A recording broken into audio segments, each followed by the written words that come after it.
Firing at traditions, 2 marriages make the ugliest relationships. Xiefeng. March 24, 2020. The ancient Chinese had long studied life through and declared that husbands and wives are opponents. What is an opponent? An enemy. The ancient Chinese showed wisdom when they said that it is better for opponents to untie than to tie up. What did they mean by that? They meant that 2 opponents should not unite, that is, they should not marry and become couples. Not to tie up means not to join together. Anyone who accidentally forms a couple should untie, divorce, ASAP. To untie means to dissolve the partnership, to untie the rope that binds both parties and to let both parties fly freely. Among the various relationships in society, the worst and the ugliest ones are those between husbands and wives.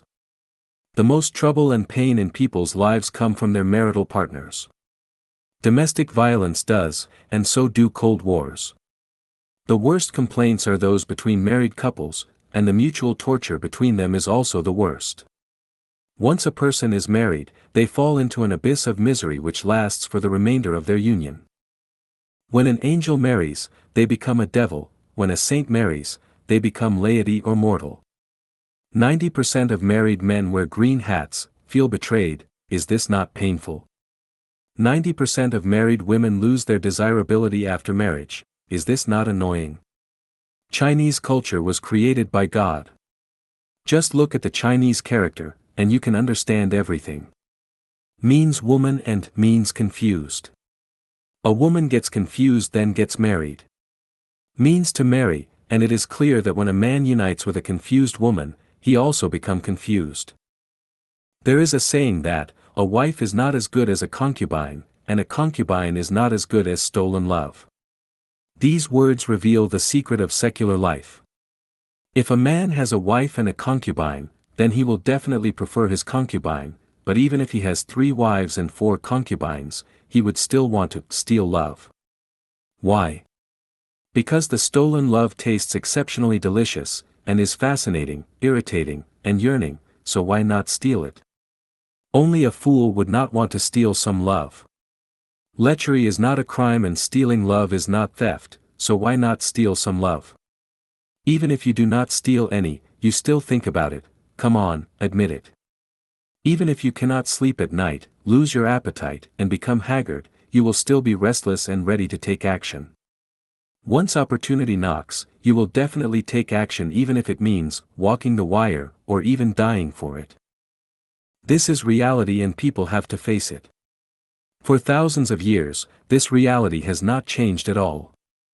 No matter how fancy someone's moral preaching is, how harsh their legal precepts are, or how people talk about them, even if their body would be smashed into pieces and their family would be disrespected for 10,000 years, there would still be an endless stream of them who will cheat on love. Since this is the truth of human nature in the mortal world, why should we avoid it? Why not just accept the truth? Husbands of the world, why even dream of stopping your wife from cheating on you? Wives of the world, why even fancy stopping your husband from cheating on you? Even if you could have controlled your spouse from cheating on you before, this is the age of mobile phones with internet access where people can cheat on anyone at any time. Can you watch and guard them all the time? No way. No guarding, defending, threatening, or tempting can stop the flood of cheating. If a wife does not cheat, then she must not be sexy enough, and if a husband does not cheat, then he must not be charming enough. Never believe that people with power and money do not cheat. The richer and more powerful they are, the more they cheat. Do not expect your partner to not cheat on you because you are as beautiful as a flower in a jade setting or handsome and debonair. A handsome husband is not as good as a stolen fool, and no matter how beautiful a wife is, she is not as good as a stolen lascivious woman. A man who has been married for many years will tell you that his wife is the most annoying woman in his life, and a woman who has been married as long will tell you that she was blind on the altar. The fact is that no one is wrong. What is wrong is entering into the boundless sea of bitterness, the marriage program. Would Buddha Shakyamuni have become Buddha if he had not escaped from his marriage? Would Lao Tse have become a celestial if he had ridden a green bull out of the pass with his own yellow-faced wife?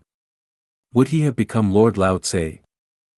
Would King of Yin dynasty, Zhou's kingdom have been overthrown if Jiang Ziya had a wife next to him to direct him as he was helping Zhou Wenwang and Zhou Wuwang to win their battles?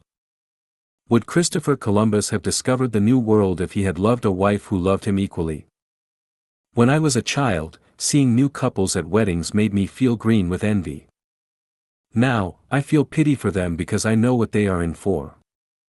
When I was a child and saw a man with his wife, I felt that he was very imposing. Now, I feel as if I am looking at a ghost. When I was a child and saw a woman with her husband, I felt that she was very happy. Now, she reminds me of a frog in a well. In fact, all couples live in pain, though on the surface they pretend to be very happy. In their hearts, they ask each other, "Why are you still alive?" But then they verbalize, "You are my favorite." People are so deceptive and such good performers.